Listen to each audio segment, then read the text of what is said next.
Hey guys, and welcome back to the channel. I'm Michelle. And I'm Ken, and today we're here to talk about Ghostbusters Frozen Empire. Frozen I Empire. said the right name. I keep saying Frozen Kingdom, but it's Frozen Empire. We Yep. did see that over the weekend. We took our kids, and now we're here to review it and Yep. give our thoughts on it. But before we do that, if you haven't yet hit the subscribe button, we talk about movies and TV and do fun, entertaining live streams every single Monday night. So if you like that kind of stuff, hit the subscribe button, and also Yeah, like the video. like the video like she said. And then if you saw Ghostbusters Frozen Empire in the theaters over the weekend, let us know your thoughts in the comments section below. Yeah.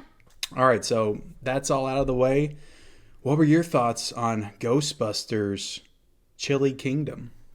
Um, so I would say overall I enjoyed it. But for me it was like a little underwhelming. Yeah. But I didn't necessarily go into it like expecting some grand, extravaganza. And I mean, anyway. this of course was the follow-up to Ghostbusters Afterlife that Right. came out in 2021, which we also took our kids to see in the theaters. Yeah. That one was pretty well received, I feel like, but that was a movie that in the theaters I liked it a lot, and then when I got to thinking about it after, I Right. didn't like it so much Yeah. because it felt a little emotionally manipulative with the ending.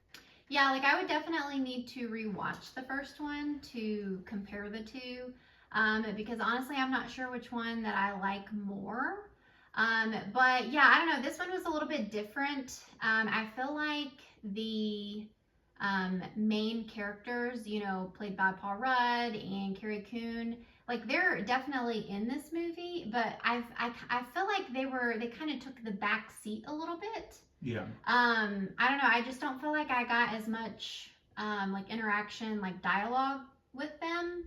It was just very short, and I felt like that they were focused on other characters, which is fine.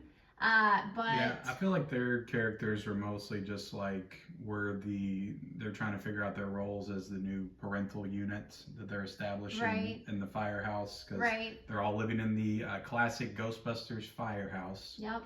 in New York City. But yeah, look, I'm a massive fan. Of course, this is the follow up to Afterlife, which was a follow up to Ghostbusters 1 and 2, and I think Right. they're kind of ignoring the Ghostbusters 2016 in the middle. I'm a huge fan of Ghostbusters 1 and 2. Like, massive fan. Those are two of my favorite movies of all time.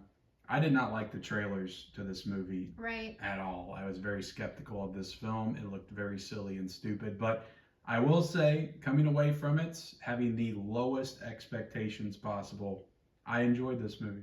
Yeah, I mean, I will say that I definitely enjoyed the switch in locations. Yep. I appreciated that it was back in New York, like the original ones. And I don't know, I felt like it gave it just more of a Ghostbusters feel, if you will. And the other one, I forget where they were. They were out in the country somewhere. I can't remember. Yeah, I can't the remember actual either, state. but Like in Oklahoma or something. I don't know. Yeah, It was out that in sounds BFE right. somewhere. I feel like, I don't know, the like main, bad, the villain or the bad ghost, whatever you want to call him. I feel like that was a little like anticlimactic. I don't know. I feel like they kind of like, spoiler alert, beat him or took him down like pretty quickly. I don't know. I didn't feel like it was like too. He felt like an afterthought through most of the film. I'll say that they have a great scene in this movie to set him up at the very beginning. I like the opening scene. Right. I also like the opening scene where they're driving through the streets and stuff, and they're catching the ice dragons and all that stuff. Right. But yeah, it just feels like he took a back seat through most of the movie, and then he just comes in at the end. Everything we saw in the trailers is like the last 20 minutes of this movie. It felt like. Yeah. But I still thought at the end of the day, he was a fine villain. I thought it was okay. It beat the hell out of last movie's villain, which was basically just Gozer again. They just recreated the third act of the first movie. Like the last one was weird because the first half of it was almost like it was trying to be like Stranger Things or something like that, and they got Finn Wolfhard, and it's like the kids discovering the old Ghostbuster stuff, and she's kind of figuring out like what her grandpa did, who's Egon, Yeah. and they're trying to figure everything out. and then it just turns into a recreation of the first one, and then has that emotional punch at the end. Mm-hmm. This one just felt more classic Ghostbusters to me, and that's what I appreciated about it. Is it perfect? No, it's by far not a perfect movie. Yeah. I would say it's a great movie. Some people, if you said it wasn't a good movie, I would understand that, but it just felt more in line with the traditional Ghostbusters films. Yeah, which I appreciated. Yeah, I can agree with that. I did see some people talking about how they don't feel like there was much busting ghost. there's not really a lot in of the beginning, but yeah. Yeah, so I don't know. I think it would be kind of fun to do like a ghost tally, like compare them to the other movies, how many like ghosts there were in them. I don't feel like there ever like too many, but well, like in the first movie, there's just an entire montage of them busting ghosts and stuff and answering calls, and they just kind of run through it all. There's only like a couple of real like hardcore ghost busting scenes. Yeah. In the first one, the one with Slimer in the hotel, which Slimer's in this movie, and I appreciate that. I like Slimer in this movie. Yeah, he plays just like a silly part for sure. I don't know. I guess for me, just going back to the main like villain or bad ghost, whatever. Like you said, I feel like they were really setting it up for him to be this really like epic. Yeah. I thought it was just gonna be something like really over the top and kind of epic. Just with like the storytelling that they were doing with it. Not spoiling anything, but for me, it just didn't like turn out that way. It was just a little, underwhelming. Overall, it was still a fun movie. Well, let's talk about the original Ghostbusters. We haven't talked about them yet. Oh, the cast. Yeah. I'm like, well, I don't have much to say about the original movies, but. No, I'm talking about, Bill Murray, Dan Aykroyd, and Ernie Hudson have significantly more screen time, at least Ernie Hudson and Dan Aykroyd, than in Afterlife, because they just come at the very end. God, Annie Potts. Okay. I was going to say, she was in it. The voice of Bo Peep from Toy Story. Oh, that's funny. But yeah, she came back as well. I did like seeing her back, but I liked the way they were all used in this movie for the most part. Bill Murray feels a little like he just kind of showed up at the end to collect the paycheck, but like Peter Venkman's still a great character, and he still delivers his Bill Murray one-liners that are still funny. Right. Which unfortunately they put in the trailer, and it kind of ruined it. I hate watching trailers. Yeah. But I really liked Dan Aykroyd in this movie. I felt like he was dialed in, and he's really into all this like paranormal, supernatural stuff, like in real life. Oh, okay. That makes sense. So you can tell that he just has a passion for it. But I liked him in this movie. Well, I did see too.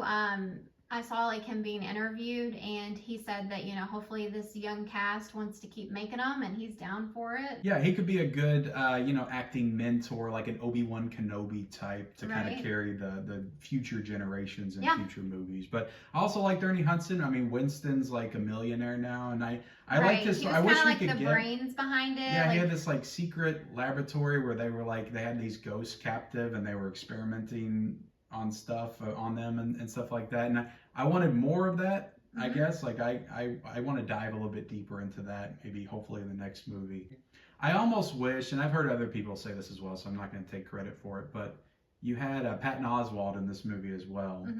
I almost wish there was a movie. I feel like there's something there with like Patton Oswalt, Camille Nanjiani, Paul Rudd, like being the new Ghostbusters almost. I don't mind the kids, and I don't hate there being kid Ghostbusters. Right. But I feel like there's something there with like a new grown-up team of Ghostbusters. Gotcha. That they could tap into maybe in future installments, but. Gotcha. Well, I mean, all of the actors that you mentioned, they're kind of like all different ages. I feel like a little bit, So I don't know.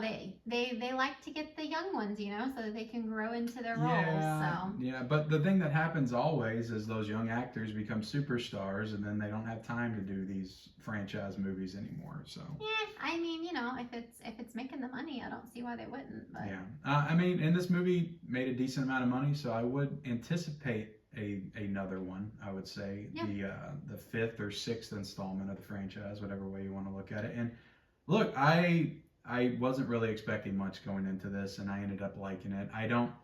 this is not a perfect movie. Mm-hmm. I'm not saying I loved every aspect of it, but I really don't have anything like overtly negative to say about it. Would you say that you liked it more than the other one?